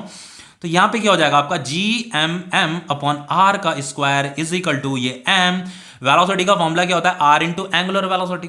तो यहां पे वेलोसिटी की जगह में क्या आ जाएगा, आर इंटू एंगुलर वेलोसिटी का whole square divided by R. इतना समझ में आ रहा है? तो ये हो जाएगा आपका G M M upon R का square is equal to M, ये आर का स्क्वायर, ओमेगा का स्क्वायर, ये ओमेगा है, ठीक है, इसे एंगुलर वेलोसिटी बोला जाता है, डिवाइडेड बाय आर। अब देखो बच्चों हम इससे आगे क्या करेंगे, देखो ये आर से आर तो कट जाएगा, यहां सिंगल आर बच जाएगा, ठीक है। अब देखो हम क्या करते हैं, यहां पे यहां लिखा जी एम एम, ठीक है बच्चों। इस आर स्क्वायर को, चलो आर को इधर भेज दीजिए, ठीक है, इस आर को इधर भेज दीजिए, आर स्क्वायर इंटू आर कितना हो जाएगा, आर क्यूब हो जाएगा। यहां पे हो गया आपका ये एम से एम भी कट जाएगा, ठीक है, ये मास ऑफ अर्थ है, ये भी मास ऑफ अर्थ है, ये एम से एम कट जाएगा। तो यहां पे आ जाएगा आपका, इस आर को तो मैंने नीचे भेज दिया, यहां आ गया ओमेगा स्क्वायर, यहां क्या आ गया बच्चों, ओमेगा स्क्वायर आ गया। अब देखो बच्चों ये जो ओमेगा होता है ना, ओमेगा का एक फॉर्मूला होता है, देखो इसे एंगुलर वेलोसिटी बोला जाता है। तो एंगुलर वेलोसिटी का जो फॉर्मूला होता है वो होता है 2 पाई अपॉन टी। एक्चुअल में देखो जैसे मान लो ये सर्कल है और यहां अर्थ क्या कर रही है, ये सन है, यहां अर्थ क्या कर रही है, रिवॉल्व कर रही है। तो अर्थ जब ये पूरा एक चक्कर काट देगी ना, जैसे ये अर्थ क्या कर रही है, यहाँ चक्कर काट रही है, अभी इसने ये एंगल कवर किया, फिर उसने ये पूरा का पूरा ये कितने डिग्री का एंगल कवर कर देगी, 360 डिग्री का एंगल कवर कर देगी ना। तो ये जो 360 डिग्री होता है बच्चों, ये जो 360 डिग्री होता है ये 2 पाई रेडियन के इक्वल होता है। ठीक है, तो आप क्लास 11th में आ चुके हो। यहाँ पे जो एंगल मीजर किया जाता है बच्चों, रेडियन में मीजर किया जाता है, डिग्री में नहीं मीजर किया जाता। ठीक है, क्लास 11th में हमेशा याद रखना, जो एंगल आप मीजर करोगे रेडियन में मीजर करोगे। तो जब ये प्लैनेट, ये हमारा प्लैनेट है अर्थ है, जब ये पूरा एक चक्कर काटेगा तो यहाँ पे पहुंचेगा, तो इसने पूरा कितने डिग्री का एंगल कवर किया होगा, 360 डिग्री का एंगल कवर किया होगा। तो इस एंगल को क्या बोला जाता है, 2 पाई रेडियन बोला जाता है। तो इस पूरे एक चक्कर को, ये जो 360 डिग्री का जो एंगल था जिसे हम 2 पाई रेडियन बोल रहे हैं, इसे पूरा एक चक्कर कवर करने में इसने जो टोटल टाइम लिया होगा उसे टाइम पीरियड बोला जाता है। तो डिवाइडेड बाय टाइम पीरियड, तो जब मैं इसे डिवाइड करूंगा तो मुझे क्या मिलेगा, एंगुलर वेलोसिटी मिलेगा। ठीक है, तो एंगुलर वेलोसिटी को बच्चों रेडियन पर सेकंड में मीजर किया जाता है। टाइम को सेकंड में मीजर किया जाएगा, इसे रेडियन में मीजर किया जाता है। तो एंगुलर वेलोसिटी को रेडियन पर सेकंड में मीजर किया जाता है। तो इस लेक्चर को देख लेना बच्चों, एंगुलर वेलोसिटी का मैंने टॉपिक पढ़ा रखा है। ठीक है, और सबसे इंपॉर्टेंट टॉपिक है, अगर उस टॉपिक को छोड़ दोगे ना तो बच्चों ना तो आपको रोटेशनल चैप्टर समझ में आने वाला, ना तो आपको ये चैप्टर समझ में आने वाला। ग्रेविटेशन तो एक हद तक 80% समझ में आ ही जाएगा, लेकिन अगर आप चाह रहे हो ग्रेविटेशन का चैप्टर पूरा 100% समझ में आ जाए तो आप angular velocity, angular acceleration, angular displacement का टॉपिक जरूर देखिए। ठीक है, उसका लिंक मैं आपको डिस्क्रिप्शन बॉक्स में दे दूंगा। तो बच्चों एंगुलर वेलोसिटी किसके इक्वल होता है, 2 पाई अपॉन टी के इक्वल होता है। तो यहां पे ये Gm अपॉन r का क्या है बच्चों, ये क्यूब है, इज इक्वल टू ओमेगा की जगह में मुझे क्या लिखना है बच्चों, ये 2 पाई अपॉन टी लिखना है। ठीक है, तो ये 2 पाई अपॉन टी का क्या हो जाएगा, ये आपका होल स्क्वायर हो जाएगा। तो ये हो जाएगा आपका Gmm, ओहो बच्चों मैं कितनी बड़ी मिस्टेक करता हूँ, ये m से m तो कट गया, तो ये m यहाँ पे नहीं लिखना है। ठीक है, ये m से m तो कट गया, इस m को हटाइए, तभी मैं कह रहा हूँ ये m कहाँ से आ रहा है बार बार। तो Gm upon r cube is equal to कितना हो जाएगा बच्चों, देखिए 2 2 4 पाई का स्क्वायर, और ये टाइम पीरियड का क्या हो जाएगा बच्चों, स्क्वायर हो जाएगा। देखो हमें ये प्रूफ करना है कि ये कांस्टेंट है। देखो अभी प्रूफ करता हूं। देखो बच्चों ये t को इधर भेज दीजिए, ये t का स्क्वायर ऊपर आ गया, ये r क्यूब नीचे आ गया, इसे मैंने ऊपर भेज दिया, r क्यूब तो नीचे है, इसे आप नीचे भेज दीजिए, gm को नीचे भेज दिया। और ये 4 पाई स्क्वायर कहाँ है, 4 पाई स्क्वायर तो यहीं पे, समझ में आ रहा है ना एकदम। अब देखो बच्चों 4 क्या है, एक कांस्टेंट वैल्यू है, पाई क्या है, पाई भी कांस्टेंट होता है, ये यूनिवर्सल ग्रेविटेशनल कांस्टेंट होता है, ये भी कांस्टेंट होता है, ये मास ऑफ सन है, ये भी कांस्टेंट होता है। तो ये पूरी टर्म क्या है बच्चों, कांस्टेंट है। तो ये T square divided by R cube बच्चों क्या हो जाएगा, ये किस, देखो यहां पे लिखा हुआ है ना, T square divided by R cube, ये किसके इक्वल होता है, कांस्टेंट के इक्वल होता है। तो बच्चों ये क्या है, कांस्टेंट ही तो है, ये क्या है आपका, कांस्टेंट ही तो है। मास ऑफ सन भी आपका कांस्टेंट होता है, यूनिवर्सल ग्रेविटेशनल कांस्टेंट भी कांस्टेंट, पाई की वैल्यू भी कांस्टेंट होता है, 4 की वैल्यू भी क्या है, कांस्टेंट है। तो ये जो T square divided by R cube है, ये इसकी वैल्यू क्या आती है बच्चों, कांस्टेंट आती है। अब देखो बच्चों एक और चीज बताता हूं, इसे थोड़ा फील कराता हूं आपको। देखो बच्चों जैसे मान लो ये सन है, अब मान लो ये थोड़ी देर के लिए ऐसा सर्कुलर ऑर्बिट मान लीजिए, इसे एक्चुअल में सर्कुलर नहीं होता, इलिप्टिकल ऑर्बिट ही होता है बच्चों। ठीक है, ऑर्बिट तो इलिप्टिकल है, सर्कुलर नहीं होता, लेकिन हमने इसे प्रूफ कैसे किया, इसे सर्कुलर ऑर्बिट मान करके हम चले। लेकिन बच्चों यहां पे हमने इसे प्रूफ तो किया, लेकिन एक चीज और भी तो है, यहां पे हमने सर्कुलर ऑर्बिट क्यों लिया, हमने सर्कुलर ऑर्बिट इसलिए लिया क्योंकि हमें पता है कि सन का जो एवरेज डिस्टेंस होता है वो किसके इक्वल होता है, सेमी मेजर एक्सिस के इक्वल होता है। ये सन और प्लेनेट के बीच का जो डिस्टेंस होता है ना, वो चेंज होता रहता है, वेरी करता रहता है। तो हमने इसका एवरेज डिस्टेंस कैलकुलेट किया, वो एवरेज डिस्टेंस किसके इक्वल होता है, सेमी मेजर एक्सिस के इक्वल होता है।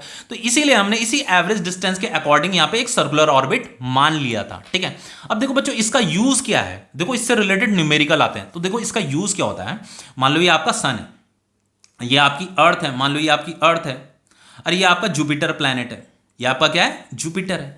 अब बच्चों यहां पे क्या होगा, ये सन भाई हमारी अर्थ जब पूरा एक चक्कर काटेगी, तो जब पूरा एक चक्कर काटेगी तो उसका जो टाइम पीरियड होगा, हमने ये टाइम पीरियड ऑफ अर्थ है, ये टाइम पीरियड ऑफ अर्थ है। ठीक है, अब यहां से लेकर के यहां तक का जो डिस्टेंस है बच्चों, इसे क्या बोलेंगे, रेडियस ऑफ अर्थ। क्या बोलेंगे इसे, रेडियस ऑफ अर्थ। अब बच्चों ये जो जुपिटर है, जुपिटर भी जब पूरा एक चक्कर काटेगा तो जो टोटल टाइम लेगा, इसे कहेंगे टाइम पीरियड ऑफ जुपिटर।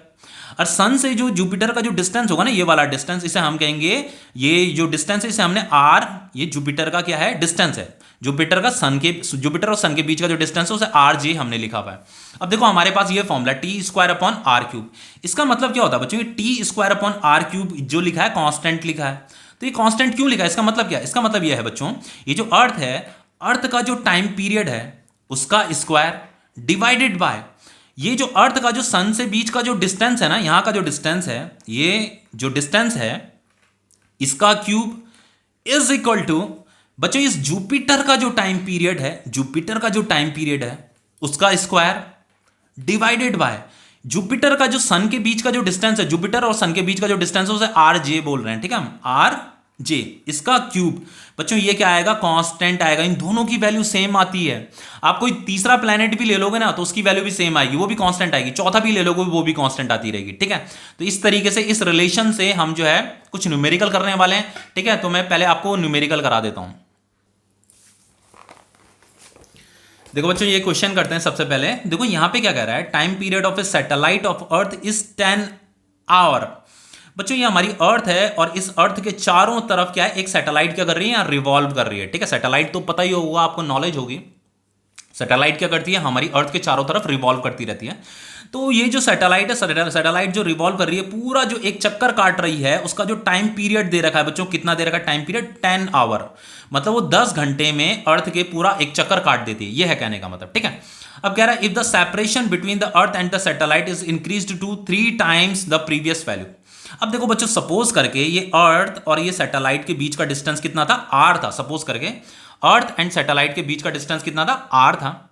अब अगर हम इस डिस्टेंस को अगर बढ़ा दें, if the separation between the earth and the satellite is increase to 3 times, वो ये कह रहा है कि हमारी ये अर्थ थी बच्चों, ये हमारी अर्थ है, ठीक है, ये हमारी अर्थ है। अब हमने क्या किया, एक दूसरी सैटेलाइट लॉन्च की, एक दूसरी सैटेलाइट लॉन्च की, ऐसा समझ लीजिए ये, ठीक है, एक दूसरी सैटेलाइट लॉन्च की, ये आपकी सैटेलाइट है। अब ओहो, अर्थ यहां पे होनी चाहिए ना, ये आपकी अर्थ है, ठीक है। अब देखो ये अर्थ और सैटेलाइट के बीच का जो डिस्टेंस है हमने क्या कर दिया, इंक्रीज कर दिया। पहले यहां पे आर था, अब देखो क्या कर दिया, is increase to 3 times the previous value. अब कितना कर दिया, 3r कर दिया। इस डिस्टेंस को हमने बढ़ा दिया, 3r कर दिया। अब यहां पे पूछा है find the new time period of the satellite. बच्चों इस सैटेलाइट का हमें टाइम पीरियड फाइंड करना है। अब कैसे फाइंड करेंगे, तो बच्चों देखो हम इसी रिलेशन की हेल्प से इसे सॉल्व कर सकते हैं। T square divided by R cube is equal to क्या होता है, कांस्टेंट।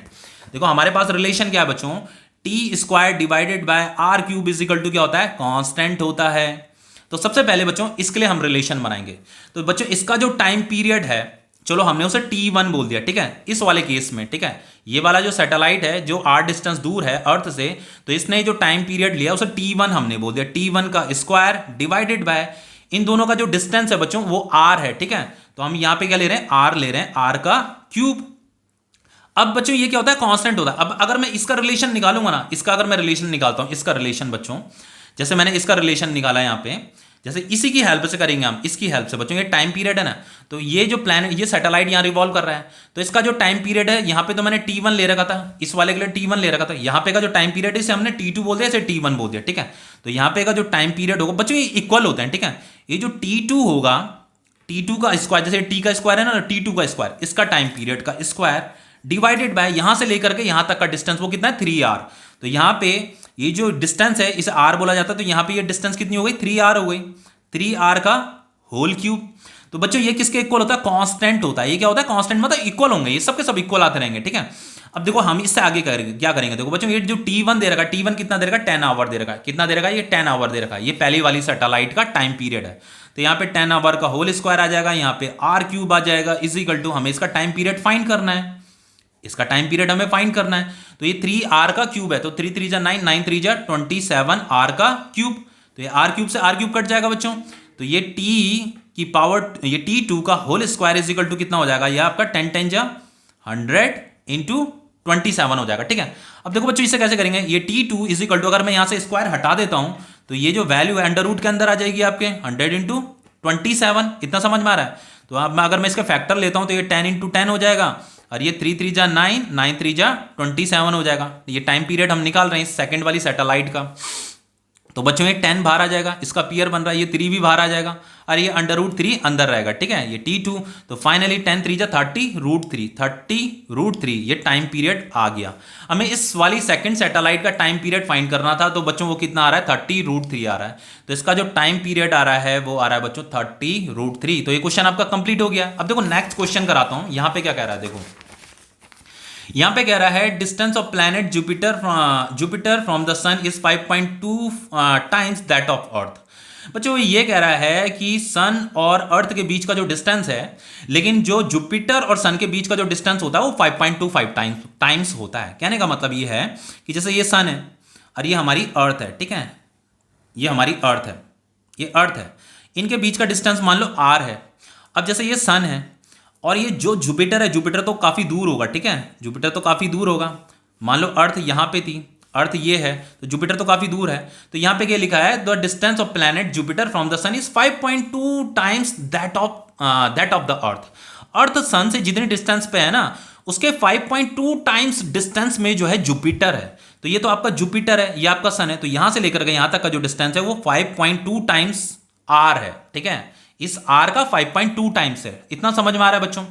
चलो हमने इस वाली डिस्टेंस को हमने ये कह दिया ये R1 है, R1 is equal to are है, और यहां पे का जो R2 है बच्चों, ये R2 is equal to 5.2 are है। यहां पे का जो टाइम पीरियड हमने उसे T1 बोल दिया, इसके टाइम पीरियड को T2 बोल दिया। अब देखो बच्चों यहां पे क्या लिखा हुआ है, if the period of revolution of Jupiter is 11.86 year. यहां पे देखो टाइम पीरियड दे रखा है जुपिटर का, वो दे रखा है 11.86 ईयर। तो यहां पे जुपिटर का जो टाइम पीरियड दे रखा है वो 11.86 ईयर दे रखा है। इसका मतलब ये है कि जो जुपिटर है, जुपिटर जो है सन का पूरा एक चक्कर जो है इतने सालों में लगाता है। हमें पूछा है find the period of the revolution of earth around the sun. हमें यह बताना है कि अर्थ जो है, अर्थ का टाइम पीरियड हमें बताना है कि अर्थ जो है पूरा एक चक्कर काटने में कितना टाइम लगाएगा, ठीक है। तो हमें इस टाइम पीरियड को फाइंड करना है। इसे कैसे फाइंड किया जाएगा? देखो बच्चों हमारे पास ये वाला रिलेशन है, T square divided by R cube is equal to constant. T square divided by R cube is equal to क्या होता है बच्चों? कांस्टेंट। इसका मतलब ये होता है कि ये वाला जो रिलेशन होगा, इसके लिए जो हम ये वाला रिलेशन फाइंड करेंगे और इसके लिए भी अगर हम ये वाला रिलेशन फाइंड करेंगे, दोनों इक्वल आएंगे, ठीक है। तो देखो ये टी की जगह में यहाँ पे T1 आ जाएगा स्क्वायर, डिवाइडेड बाय आर की जगह में R1 आ जाएगा, ठीक है। R1 क्या है? R है, तो ये R का क्यूब इज इक्वल टू, अब देखो ये यहाँ पे क्या है, टी की जगह में क्या आ जाएगा बच्चों? T2 आ जाएगा, तो T2 का स्क्वायर डिवाइडेड बाय ये बच्चों क्या है? R है, तो R की जगह में ये R2 आ जाएगा। R2 कितना है? 5.2 R है, ठीक है। तो ये 5.2 R का क्या आ जाएगा बच्चों? ये होल क्यूब है, ठीक है, यहाँ पे क्यूब आएगा। अब देखो इसे आगे कैसे करेंगे, देखो बच्चों T1 कितना दे, ये T2 कितना दे रहेगा? 11.86 दे रहेगा, तो यहाँ पे T2 की जगह में 11.86 लिख देते हैं। ये इसका स्क्वायर हो जाएगा डिवाइडेड बाय ये हो जाएगा आपका 5.2 इंटू 5.2 इंटू 5.2 इंटू R का क्यूब, और ये हो जाएगा आपका T1 का स्क्वायर डिवाइडेड बाय R का क्यूब। बच्चों ये R क्यूब कट जाएगा आपका, ठीक है। तो ये हो जाएगा आपका T1 square is equal to, बच्चों इसका मल्टीप्लाइकेशन करके बताता हूं मैं आपको कितना आ रहा है।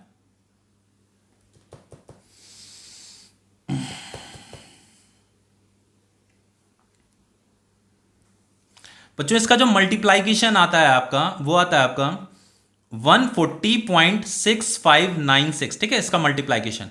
और बच्चों इसका मल्टीप्लाइकेशन भी बता देता हूं, इसका जो मल्टीप्लाइकेशन आता है वो भी लगभग इसी के ही इक्वल आता है, ठीक है, 140.608 इतना आता है, ठीक है। अब देखो इससे आगे क्या करेंगे बच्चों, देखो ये T1 square is equal to क्या होगा, देखो जैसे अगर मैं इसे राउंड ऑफ में लिखूं तो राउंड ऑफ में आप इसे ऐसे भी लिख सकते हो 140.6 डिवाइडेड बाय 140.6, तो ये कटेगा तो यहाँ पे क्या आ जाएगा? 1 ही आ जाएगा। तो ये T1 square is equal to कितना आ रहा है? 1, तो T1 is equal to under root 1 आ जाएगा। तो finally T1 is equal to क्या हो जाएगा? अंडर रूट 1 को 1 ही बोला जाता है।